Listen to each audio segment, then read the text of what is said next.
दोस्तों, जिसकी जैसी सोच वह वैसी ही कहानी रखता है। कोई परिंदों के लिए बंदूक तो कोई परिंदों के लिए पानी रखता है। उस इंसान से कभी झूठ मत बोलिए जिसे आपके झूठ पर भी विश्वास हो। दुनिया के तानों से कभी नाराज मत होना। अनजान लोग तो हीरे को भी कांच का समझ लेते हैं। सच्चा रिश्ता एक अच्छी पुस्तक जैसा होता है, कितनी भी पुरानी हो जाए फिर भी शब्द नहीं बदलते। कामयाबी के दरवाजे उन्हीं के लिए खुलते हैं जो उन्हें खटखटाने की ताकत रखते हैं। जो लोग सब्र करते हैं या तो वह जीत जाते हैं या फिर सीख जाते हैं।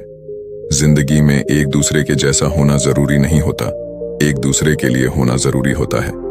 नमस्कार दोस्तों, धनी सेठ और एक गरीब आदमी की कहानी। दोस्तों, यह कहानी जानवर को भी इंसान बना सकती है। पत्थर की तरह मजबूत दिल रखने वाले की आंखों में भी आंसू आ जाएंगे। जिस गरीब आदमी को सेठ ने अपने महल के सामने एक रात्रि के लिए आश्रय नहीं दिया, उस गरीब आदमी ने सेठ के साथ कौन सा व्यवहार किया, इस कहानी से समझते हैं। दोस्तों, यह कहानी बड़ी ही शिक्षाप्रद, महत्वपूर्ण और ज्ञानवर्धक है।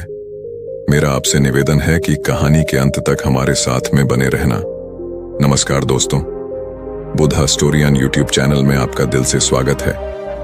किसी नगर में एक बहुत धनी व्यापारी रहता था। उसके पास इतना धन था कि अपने रहने के लिए उस व्यापारी ने कई महलनुमा घर बना रखे थे।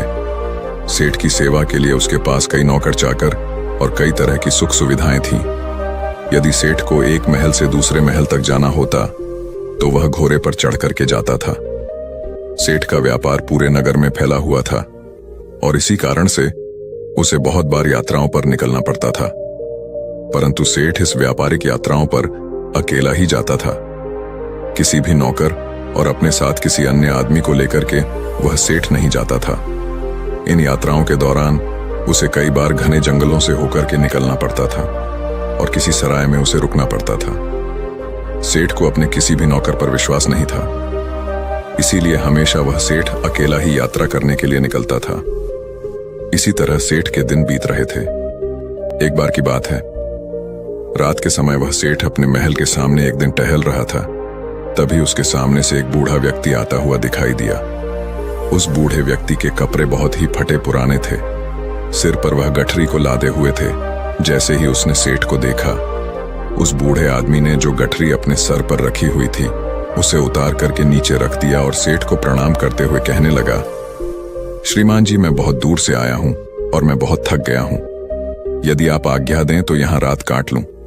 उस बूढ़े व्यक्ति की बात को सुनकर के सेठ ने कहा, यह मेरा महल है, कोई धर्मशाला नहीं है। बूढ़ा व्यक्ति कहने लगा कि मैं केवल आपकी घर साल के बाहर ही पड़ा रहूंगा और सुबह होते ही यहां से मैं चला जाऊंगा। सेठ ने कहा, परंतु यहां तुम्हारी देखभाल कौन करेगा?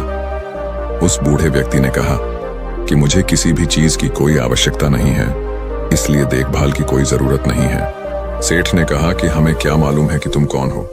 एक आदमी हमें रात भर के लिए तुम्हारी रखवाली के लिए यहां पर लगाना पड़ेगा। उस बूढ़े व्यक्ति ने कहा कि क्यों महाराज, ऐसा क्यों करना पड़ेगा आपको? तब सेठ ने कहा कि वह इसीलिए करना पड़ेगा कि रात को तुम कोई वस्तु उठा करके यहां से निकल ना जाओ। इस पर राम राम कहते हुए उस बूढ़े व्यक्ति ने अपने कानों को हाथ लगाया और सेठ को नमस्कार करते हुए अपने सिर पर उस गठरी को फिर से लाद लिया और वहां से चलने लगा। रात अंधेरी थी, आकाश में घने बादल छाए हुए थे। कभी कभी कुछ बूंदें भी होने लगती थीं। आंधी आने का डर था। वह बूढ़ा व्यक्ति बुरी तरह से थक चुका था। उसके हाथ पैर काम नहीं कर रहे थे। उसका चलना फिरना कठिन था। परंतु सेठ के इन कट शब्दों ने उसे ऐसा घायल कर दिया था कि उसे अब उस नगर के किसी भी शहरी के पास जाकर के विश्राम करने का विचार छोड़ दिया था। जोरों की बरसात होने लगी। जिस तरह रात का अंधकार बढ़ता जा रहा था, उसी तरह से बूढ़ा आदमी भी अपने सर पर गठरी को लादे हुए आगे चला जा रहा था। समय बीतता गया। कुछ दिनों के बाद वह सेठ अपने मित्रों और अन्य सेवकों के साथ एक दिन शिकार खेलने के लिए जंगल में निकल पड़ा। शिकार खेलते समय उसे अपना घोड़ा एक हिरण के पीछे उसने लगा दिया। बहुत ही प्रयत्न करने के बाद वह उसके हाथ ना लगा और इसी दौर में वह सेठ अपने साथियों से आगे निकल चुका था। जंगल घना था और घने जंगल में घुस जाने के कारण वह सेठ अपने नगर का मार्ग भूल चुका था। लगभग कई घंटों वह जंगल में भटकता रहा। इतने में ही रात हो गई। बारिश चालू हो गई, आंधी चलने लगी और बादल छा गया। कोई भी ऐसा व्यक्ति नहीं था जो सेठ की किसी भी प्रकार से कोई सहायता कर सकता था। बेचारा थक करके चूर चूर हो गया। जब उसे कोई रास्ता नजर नहीं आया तो वह एक वृक्ष के नीचे बैठ गया। आंधी इतनी जोरों से बढ़ने लगी कि जंगल के जो वृक्ष थे वह सब टूट टूट करके गिरने लगे। आंधी के कारण अंधेरा बढ़ने लगा, हाथ को हाथ नहीं दिखाई दे रहा था। प्रकृति के इस प्रकोप से घबरा करके सेठ का जो घोड़ा था वह अपने बचाव के लिए इधर उधर भागने लगा। घोड़े का मालिक इतना थक चुका था कि उसे होश नहीं था। थोड़ी देर के बाद आंधी जब कुछ कम पड़ गई, थोड़ी थोड़ी बरसात होने से चारों ओर जो फैली हुई धुल थी वह बैठ चुकी थी। आकाश भी साफ हो गया था। तब सेठ ने देखा कि उसका घोड़ा उससे वहां से जुदा हो चुका है। उस सेठ ने उस घोड़े को 2000 रुपए देकर के खरीदा था और उस घोड़े से बहुत ही प्यार करता था। उसे पालने में उसने किसी तरह की कोई कसर नहीं छोड़ी थी। अब तो सेठ को घर पहुंचने की कोई भी उम्मीद नहीं थी। कहते हैं कि सवेरा होने के आसपास रात का अंधकार बहुत बढ़ जाता है और इसी तरह आशा और सूर्य की किरणों के पहुंचने से पहले निराशा और दुख का अंधेरा भी बहुत अधिक हो जाता है। बहुत अधिक दुखी और निराश हो जाने पर उस सेठ को दूर से एक व्यक्ति आता हुआ दिखाई दिया। पहले तो उस व्यक्ति को देख करके वह सेठ सहम गया। कहीं यह कोई व्यक्ति चोर या डाकू ना हो जो उसे आकर के उसे लूट ले। परंतु जब उस व्यक्ति ने सेठ के पास आकर के नमस्कार करते हुए अपने होठों की मुस्कान से सेठ के हृदय को निर्मल कर दिया, सेठ को बड़ी उम्मीद दिखाई दी। उसे आशा का प्रकाश दिखाई देने लगा। हंसते हुए उस व्यक्ति ने सेठ से कहा, आप इतने क्यों घबराते हैं? साथियों के बिछड़ने से, राह भटकने से और किसी की सहायता ना मिलने से कहते हुए सेठ ने अपनी सारी जो कहानी थी उस व्यक्ति को सुना दी। उस व्यक्ति ने जब सेठ की कहानी सुनी तो उसको सेठ पर दया आ गई और वह सेठ को लेकर के अपनी झोपड़ी में चला गया। वहां जाकर उसने बताया कि वह अपने पिता के साथ रहता है।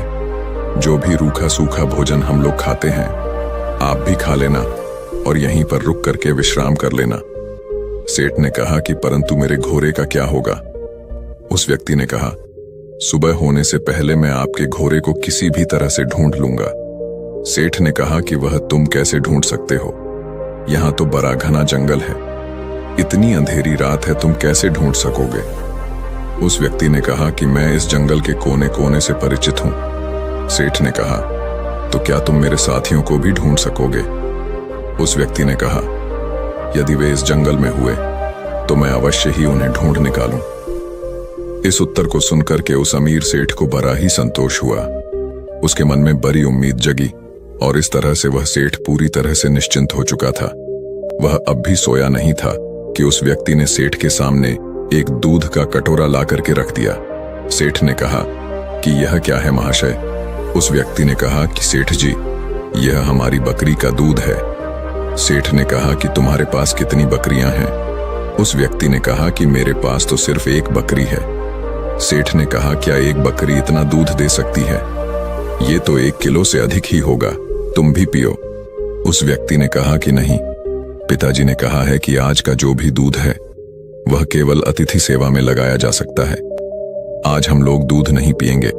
सेठ ने कहा कि ऐसा क्यों? उस व्यक्ति ने कहा कि हमारे यहाँ सबसे बढ़िया चीज दूध को समझा जाता है और अतिथि की सेवा में हम लोग इसको पेश कर देते हैं। मैं पिताजी का इकलौता पुत्र हूं और दूध हमारे यहाँ सर्वोत्तम भोजन समझा जाता है। पिताजी ने यह आपकी सेवा में भेजा है। सेठ ने कहा कि तुम तो सचमुच देवता हो। सेठ की बात को सुनकर के वह व्यक्ति कहने लगा, नहीं सेठ जी, देवता तो बहुत दूर की चीज है, हम तो पूरी मानवता को भी नहीं अपना सके। उसकी बात को सुनकर के सेठ ने कहा, नहीं भैया, मानवता तो आप में कूट कूट करके भरी हुई है। इस तरह बातें करते करते वह सेठ सो गया। अपने अतिथि की सच्ची सेवा करने वाला वह व्यक्ति चुपके से उठा और हाथ में मसाल लिया और अपने अतिथि के घोड़े को ढूंढने के लिए वहां से वह चल दिया। ढूंढते ढूंढते वह सुबह के समय के आसपास ढूंढा। बहुत ढूंढने के बाद आखिर उसे घोड़ा मिल गया। वह अपने अतिथि का घोड़ा ला करके अपनी झोपड़ी पर लौट आया। जब उसकी मां ने देखा कि अतिथि का घोड़ा मिल गया है तो वह उठ करके घोड़े के लिए सारा डालने लगी। वह जानती थी कि घोड़ा जंगल से घास चर करके आया होगा, परंतु फिर भी उसने अतिथि के घोड़े की सेवा करना अपना परम कर्तव्य समझा। घोड़े को यदि सारा ना मिलता तो शायद अतिथि सेवा अधूरी समझी जाती। सुबह के समय जब वह अमीर सेठ सोकर के जगा तो उसने देखा कि उसका जो घोड़ा है वह सारा खा रहा था और अतिथि सेवक वह व्यक्ति उसके सामने हाथ जोड़े हुए कह रहा था, आज ईश्वर ने हमारी लाज रख ली। उसको सुनकर के सेठ ने पूछा कि कैसे। उस व्यक्ति ने कहा, सेठ जी, आपका घोड़ा सकुशल मिल गया। यदि वह सामने की ओर निकल जाता तो शायद शेर उसे अपना शिकार बना लेता। इतना सुनकर कि उस सेठ ने उस व्यक्ति को बहुत सा धन्यवाद दिया। इस समय उस व्यक्ति की वृद्ध माता ने अतिथि के लिए दूध का कटोरा भर करके भेज दिया। दूध पी लेने के बाद सेठ घर लौटने की इच्छा प्रकट करते हुए कहा, मैं तुम्हारे पिताजी से मिलना चाहता हूं। वह नवयुवक अपने पिता को बुलाने के लिए गया। उसके पिता बिस्तर पर लेटे हुए आराम कर रहे थे। उस युवक ने पहुंच करके कहा कि पिताजी जो अतिथि महाशय हैं वह आपको याद कर रहे हैं। उस पिताजी ने पूछा कि किस लिए? पुत्र ने कहा कि वे जानना चाहते हैं। पिता ने कहा, उनसे कहो कि कुछ दिन और ठहरे। पुत्र ने कहा कि मैंने कहा था, परंतु वह नहीं मानते। पिता ने कहा, अच्छा, तो उन्हें उनके घर तक छोड़ करके आओ। पुत्र ने कहा, जाने से पहले वह आपके दर्शन करना चाहते हैं। पिता ने कहा, बेटा अच्छा, तो यही होगा कि मैं उनसे ना मिलूं। पिता की इस तरह की बात को सुनकर के पुत्र को कुछ आश्चर्य हुआ। उसने अपने पिता के सामने मुख से भी कोई शब्द नहीं कहा था। आज वह पिता को इस प्रकार देखने लगा मानो उसकी आंखों में शब्द कोई भी नहीं लिखा हो। पिता ने पुत्र के प्रश्न को पढ़ लिया और उसे धीरे से समझाते हुए कहने लगा, बेटे, तुम शायद यही पूछना चाहते हो कि मैं अतिथि से इस प्रकार दूर रह करके उसका निरादर क्यों कर रहा हूं। असल में मेरी इस बात में भी अतिथि का सत्कार का भाव ही भरा हुआ है। पुत्र ने पिता की बात को सुनकर के कहा, मैं इस अनादर में आदर की भावना को समझ नहीं सका। पिताजी, पिता ने कहा, समझाओ भी कैसे? ऐसी कौन सी कठिन बात है जो मैं नहीं समझ सकता हूं? पिता ने कहा, यह एक व्यर्थ घटना है जिसके बारे में बताना नहीं चाहता। पुत्र ने कहा कि अच्छा, तो अतिथि महोदय से आपके बारे में क्या कहूं? पिता ने कहा कि यही कि पिताजी बूढ़े हैं और रोगी भी हैं। वह बिस्तर से उठ करके चलने फिरने में असमर्थ है, इसलिए उनका बाहर आना कठिन है। पुत्र ने अपने पिता का जो संदेश था वह जाकर के उस सेठ को सुना दिया। इस बात को सुनकर के सेठ कहने लगा, इस पवित्र स्थान पर आकर के मैं ऐसे महात्मा को देखे बिना यहां से कैसे वापस चला जाऊं, जिसके घर में भूले भटके को मार्ग दिखाया जाता है, जहां अतिथि की सेवा की जाती है, जी जान लगा करके की जाती है, जहां अजनबी अतिथि के घोड़े को ढूंढने के लिए घर वाले अपनी जान की बाजी लगा देते हैं, और जहां जो घर की गृहिणी है वह अपना खान पान उठा करके अतिथि के घोड़े की पेट भरने के लिए तैयार करती है। तुम्हारे पिता को देखकर ही मेरा जीवन सफल हो सकता है। सेठ का संदेश पुत्र ने पिता तक पहुंचा दिया। अब बूढ़ा क्या करता, उसे सेठ के सामने आना ही पड़ा। सेठ ने देखते ही पहचान लिया कि यह तो वही बूढ़ा है जो कुछ दिन पहले उनके महल के सामने सर पर गठरी उठाए हुए आया था। एक रात के लिए उसने आश्रय मांगा था और सेठ ने उसे चोर तक कह दिया था। कितनी दानव थी उसके दुर्व्यवहार में इस वृद्ध के पुत्र ने अपनी मानवता का परिचय देकर कि उस सेठ के हृदय को बिल्कुल बदल दिया था।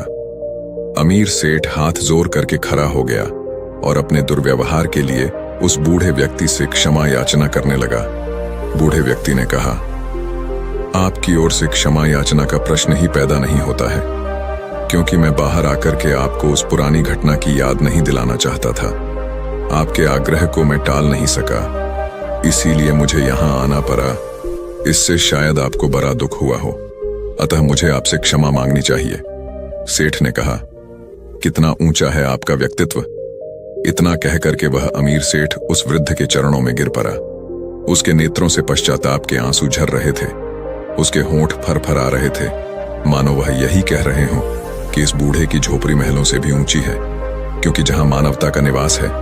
इसके बाद उस सेठ को सुरक्षित वह सेठ अपने घर में लौट आया। इस घटना के बाद उस सेठ का हृदय परिवर्तन हो गया। जहां कठोर हृदय वाला वह सेठ था, उसे किसी पर विश्वास और दया की भावना उसके मन में नहीं होती थी। वही सेठ बिल्कुल बदल चुका था। अब वह दीन और दुखियों की सेवा करता और उसके द्वार पर आने वाले जो भी अतिथि थे उनका पूरा स्वागत सत्कार करने लगा। सेठ का पूरा परिवर्तन हो चुका था। जो पत्थर दिल सेठ था वह पूरी तरह से पिघल चुका था। तो दोस्तों, उम्मीद है इस वीडियो से आपको काफी कुछ सीखने को मिला होगा, और अगर कुछ सीखने को मिला हो तो हमारे इस वीडियो को लाइक, शेयर और बुधा स्टोरियन चैनल को सब्सक्राइब जरूर कर लीजिएगा, और साथ ही कमेंट में नमो बुद्धाय जरूर लिखिएगा। धन्यवाद।